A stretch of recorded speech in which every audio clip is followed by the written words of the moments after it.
Welcome to the HR Chat Show, one of the world's most downloaded and shared podcasts designed for HR pros, talent execs, tech enthusiasts, and business leaders. For hundreds more episodes and what's new in the world of work, subscribe to the show, follow us on social media, and visit hrgazette.com. Welcome to another episode of the HR Chat Show. I'm your host today, Bill Banham, and joining me on this episode to talk about community building and all things Disrupt HR is my returning guest, the awesome, wonderful, fabulous, fantastic Jennifer McClure, co-founder of Disrupt HR. Hey, Jen, welcome to the show today. Well, thank you for having me. I'm going to have you introduce me from now on. That was a lot of adjectives. I like them all.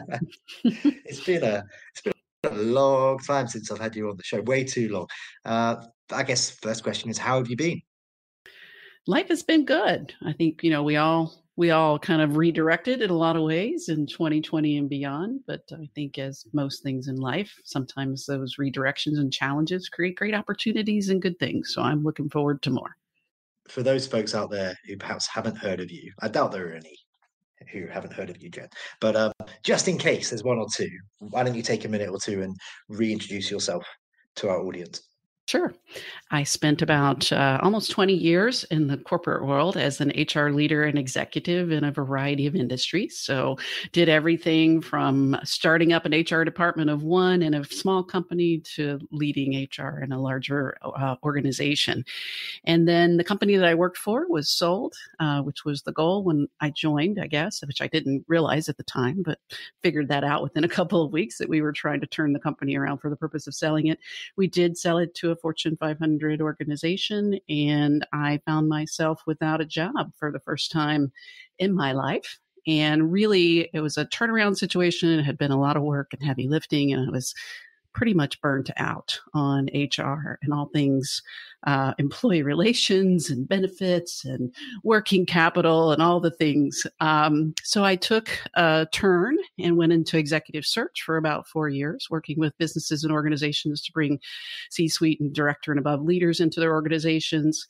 Also got an executive coaching certification during that time and made the decision, because I had been in a period of transition where people were so incredibly helpful to me, to give away 10% of my time or so to senior level executives in transition and to help them kind of navigate their own career transition journeys. And through that, I was helping people to learn how to use LinkedIn, which was relatively new at the time. I was sharing with them kind of my introverted networking story, and those executives then, when they became employed, started asking me to come into their organizations to teach their recruiting teams how to use social media or how to do their personal branding to help the organization, or just networking and relationship building or human resources strategy, which is what I had been doing my career. And I realized that speaking and teaching and training was where I wanted to be. And so in 2010, stepped out on my own as a full-time professional speaker. And that's what I've been doing since then. Thanks for tuning in to the HR Chat podcast. If you're enjoying this episode, we'd really appreciate it if you could subscribe and leave a 5-star review on your podcast platform of choice. And now, back to the conversation. One thing you've been up to over the last 10 years is building a fabulous community, a big global community of HR folks, talent professionals, tech enthusiasts, leaders called Disrupt HR. We're going to focus most of our conversation on that shortly. I'm terribly biased, of course, as a co-organizer of a few of the chapters these days. But before we get there, Jen, you also serve as a member of the Defence Business Board, an advisory board that provides the Secretary of Defence and Deputy Secretary of Defence, along with other senior leaders within the Department of Defence, with independent advice on business management issues and industry best practices. Wow, congratulations. Tell us more about that role. I think it's a good lesson in listening to voicemails and reading emails. The executive director of the Defense Business Board reached out to me in 2021 and left me a voicemail, and it converted to text on my phone, and I course, I didn't answer it because I didn't recognize the number, and it converted to text on my phone. And I saw the words Defense Business Board, and I said, "Oh, that's spam," and I deleted it. Didn't even listen to it. And so she was persistent, and she reached out to me on LinkedIn as well. And I kind of looked it up after that, and I thought, this sounds interesting. I don't know what it is or why she would call me, but decided to take up her challenge to be a part of the board. To go through all the security clearances to get the top secret security clearance. And I was really interested in it. We had our quarterly board meeting last week, and someone said, well, why did you join? What was the hook? Was it serving your country? Which certainly is an important piece of what we're doing. We don't get paid, so it is a service aspect. But she pitched to me to be in the room with the best and the brightest people. And so I was very interested in, I like to be in the rooms with the best and the brightest people because I can learn from them. And I think this has been a great place. I mean, if you look at the other members of the board, they're chairmen of global airlines and CEOs and CIOs of Fortune 100 companies and chief strategy officers and retired 4-star generals. And then there's Jennifer McClure. And I think I had some good diversity to the mix, but it's been a lot of fun, very interesting. The United States Department of Defense is the largest, most globally dispersed organization in the world, with almost 3 million military service members and about 1 million civilian employees. So it's a real challenge to think about how you can apply some best business practices to the practices within the DoD. Okay, thank you. Let's now switch focus to the main part of today's conversation. That's all about Disrupt HR, of course. Now, personally, I've had the pleasure to be involved with various chapters for a number of years. I was a co-organizer with San Francisco. The HR Gazette is media partnered with various different chapters, including Toronto. It's an awesome event series. And then as of last year, I got involved more heavily as a co-organizer with a few chapters in the UK, London, Cambridge and Norwich, and we're taking those on the road and whatnot as well. It's a whole lot of fun. I'm meeting some awesome people doing it. I love it. The last time you and I spoke, I think I said thank you for allowing me to be part of this awesome journey, Jen. The brand started 10 years ago, so congratulations. How has it grown and evolved over the years, and specifically talk to us about the roller coaster that must have been from 2020 to early 2020 through to the last year or so, as the pandemic hit and in-person events were stopped and everything kind of had to reset. Mm-hmm. Well, I think, you and I have talked about this, but think about a roller coaster that goes really high and loops a lot, and you're terrified and excited and scared all at the same time. And it starts out slow, you're kind of like click-clacking up that hill or whatever, it's slow. And I think when we started Disrupt HR in Cincinnati in December 2013, we weren't even in the cars on the roller coaster. We just wanted to hold an event to provide an opportunity for people to share their ideas and have fun, and didn't realize that it was going to turn into something. And once we got on the roller coaster, for the first year and a half or so, I think we were assisting about 14, 15 cities after about a year and a half with, just telling them what they needed to do or helping them and with organizing their events and then putting the videos online. And my business partner and I, Chris Ostich is his name, decided when he exited the company that he had founded and was a part of when we started, to kind of make Disrupt HR its own thing. So in 2015, we formed the business partnership, built out the website, and started really trying to get the word out that you could do this in your community. So it was fairly easy, I think, in the beginning, just to help people. And then it's become another, the Defense Business Board. It's a volunteer labor of love. So is Disrupt HR. But it grew to the point in 2020 that it was 157 licensed cities around the world in 37 countries. And I was, again, doing this kind of off the corner of my desk and was rapidly approaching, I think, burnout is the word that's overused. But, really, I was very busy in my professional speaking business, my own business, Unbridled Talent, and also very busy with Disrupt HR. So when March 2020 came, and everything in both of my businesses went to zero in 2 weeks. March 13th, I think was when everything shut down. But like March 8th, when I started getting cancellations and people started putting their Disrupt HR events on pause or rescheduling, which we thought, we'd be back to in a couple of weeks. It was a real big, from somebody who was approaching burnout to okay, now I have nothing. And oh, by the way, disruption is happening all over the world. So no one is going to want to disrupt HR or anything ever again. So I assume Disrupt HR will quietly go away. And whenever we get through whatever we're going through, we'll all come back, and, hopefully live events will come back, but we probably will not be disrupting HR. And so for a year, we paused our licensing process, asked all of our organizers to just kind of, that wanted to continue to just, march in place and figure out their own lives and all the challenges that everyone was facing. And then after April of 2021, we restarted the licensing process because we all thought, vaccines are here and COVID is over. It was not.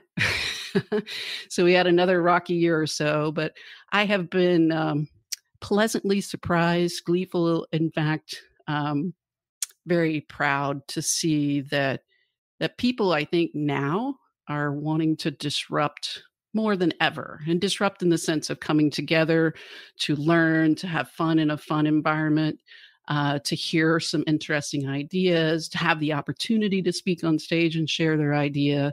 So we have climbed back up. I think we went down to like 128 licensed cities after we kind of restarted the licensing process, because some people's lives had changed and they didn't, need or want to be involved with Disrupt HR anymore. But now we're back up to like 146 in 37 countries again. So, and more inquiries coming in at a faster pace than ever before. So I'm excited to see people getting value from it, enjoying it, and sharing their ideas. Once in a while, an event series is born that shakes things up. It makes you think differently, and it leaves you inspired. That event is Disrupt HR. The format is 14 speakers, 5 minutes each, and slides rotate every 15 seconds. If you're an HR professional, a CEO, a technologist, or a community leader and you've got something to say about talent, culture, or technology, Disrupt is the place. It's coming soon to a city near you. Learn more at DisruptHR.co. I think I've been responsible for a fair few of those inquiries over the last few months. You have.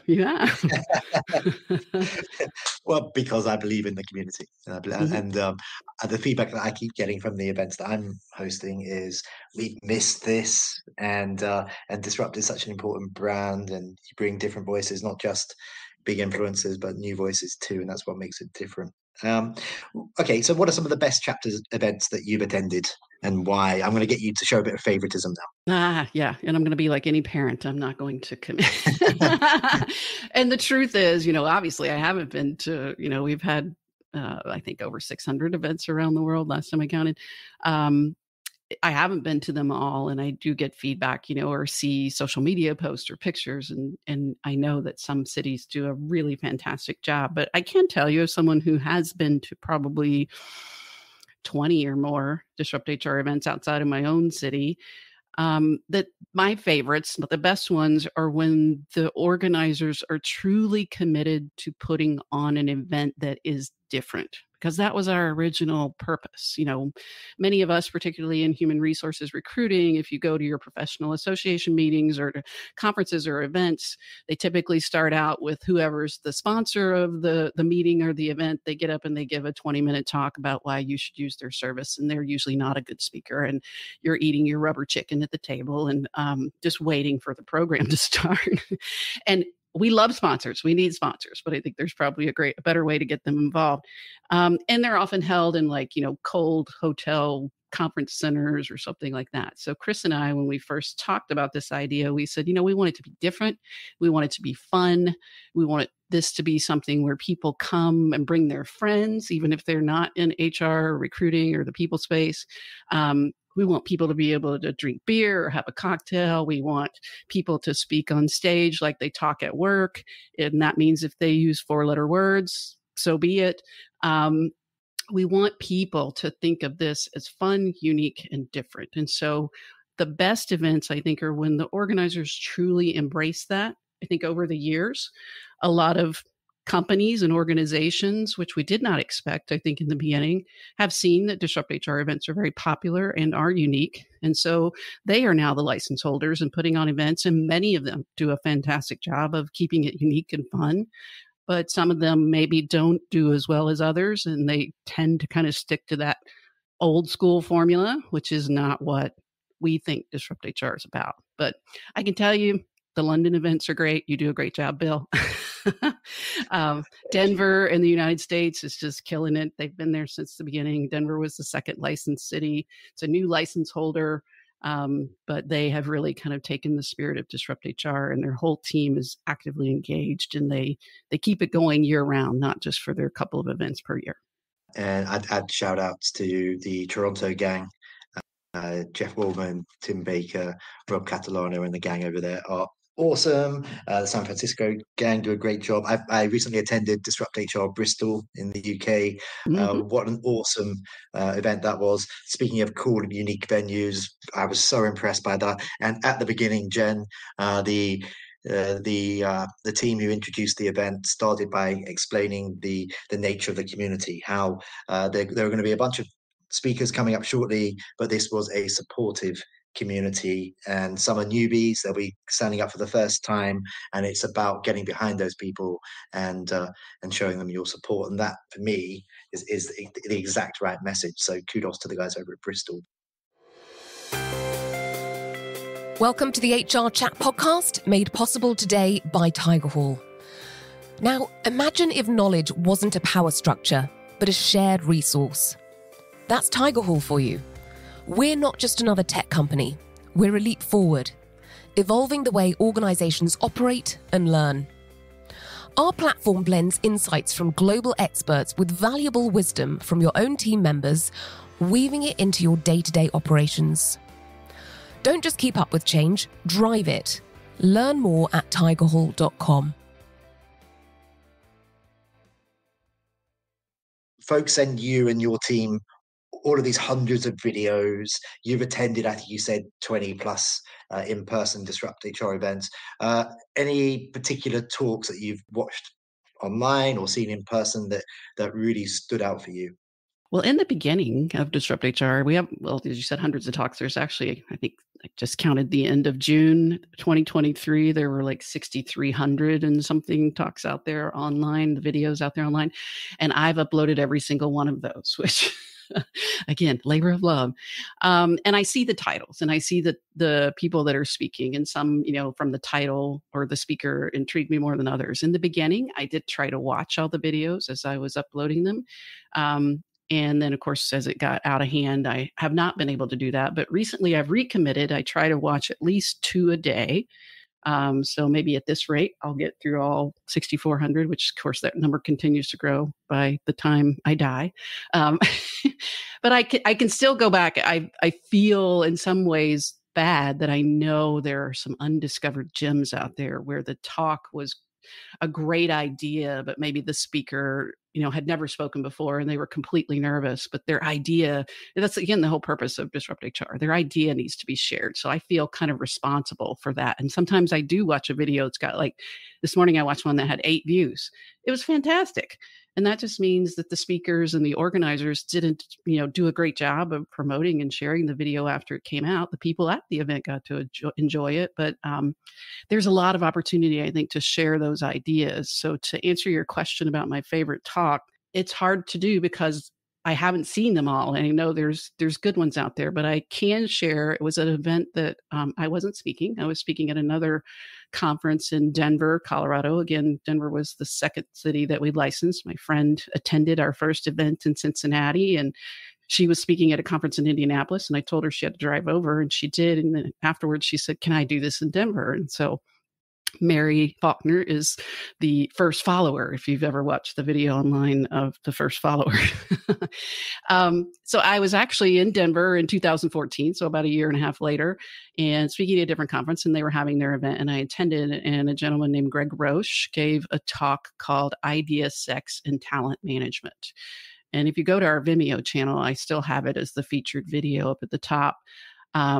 I just thought it was fantastic. I mean, I was sitting in the audience and I'm like, this is why we created Disrupt HR. This is someone who has an idea, who took a different spin on it, who created a catchy title and a format. I think James Altucher, a writer, had talked about idea sex. So he took that, made it into a Disrupt HR talk. Very engaging, very funny.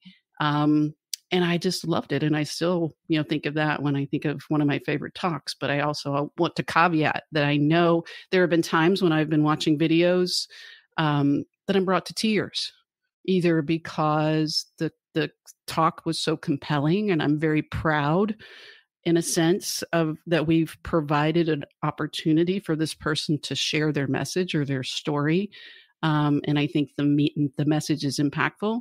And other times I'm very proud or inspired that I've heard talks from people, again, maybe they're not the best speakers, but it's something that, like we started in the beginning, Disrupt HR has been a stage where people can bring ideas to share that aren't typically heard on big conference stages or at corporate events. I think Disrupt HR was one of the first places where people were talking about being trans in the workplace, or what it's like to be LGBTQ in the workplace, speaking either from their own experience and or helping others to understand how to make it easier for people in the workplace. And that again makes me proud. I don't really, it's kind of weird. I guess I kind of disassociate myself in some ways from Disrupt HR. It's not about me. It never has been. But I do feel at least a little sense of personal pride that we provided, again, this format and this stage for people through the local organizers, who are the people who actually put on the events, to bring those voices to the stage. And I really love that. Jen, if you've not had a chance yet to check out a talk from the most recent Disrupt HR Cambridge, there's a talk there by a chap called Toby Keng, my good friend Toby, who I went out on a boat with and had a few drinks just a few weeks ago. And it's quite a brave but terribly funny presentation.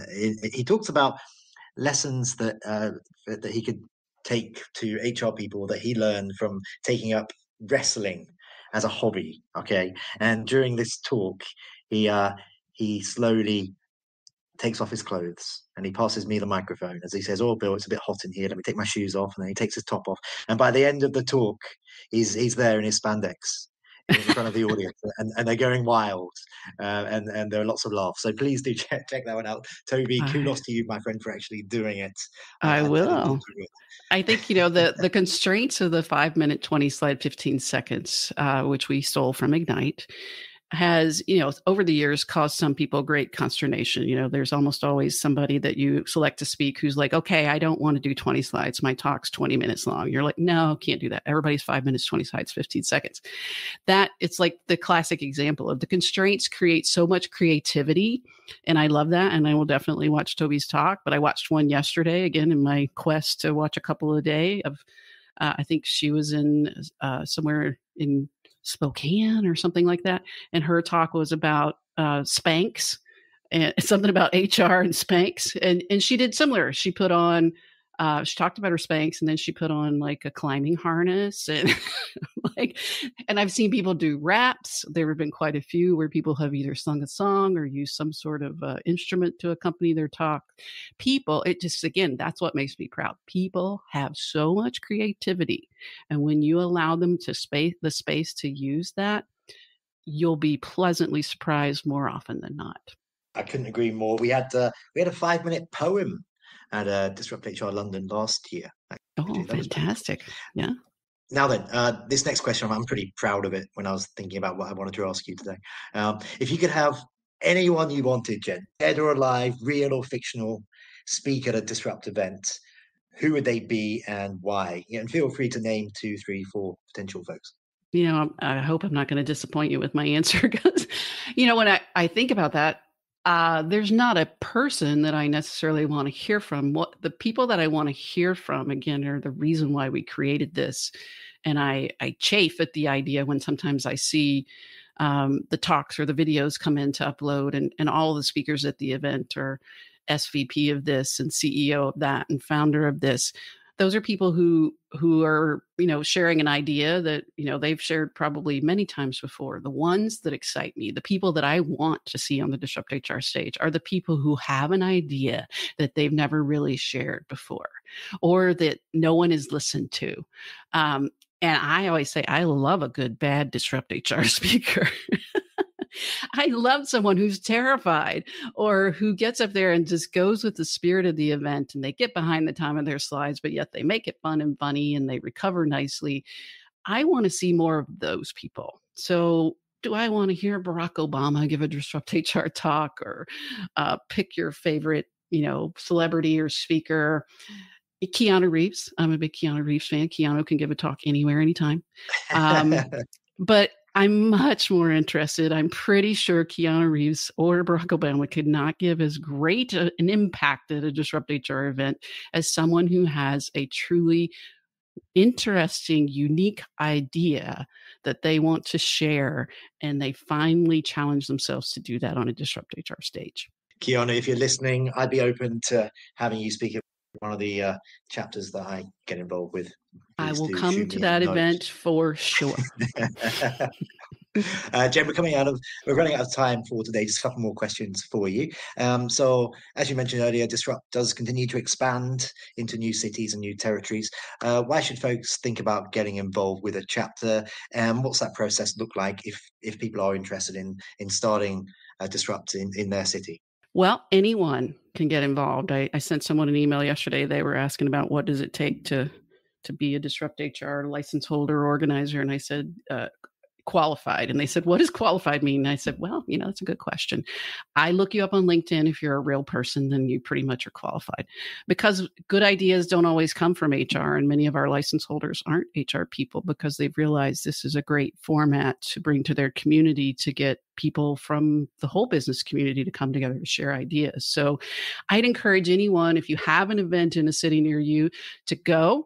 Again, hopefully you're not easily offended. Some of our cities take a pretty conservative track with their views, and maybe that matches with their community and what people expect. And then some people just let it loose, and they go off the rails, and everyone has a great time.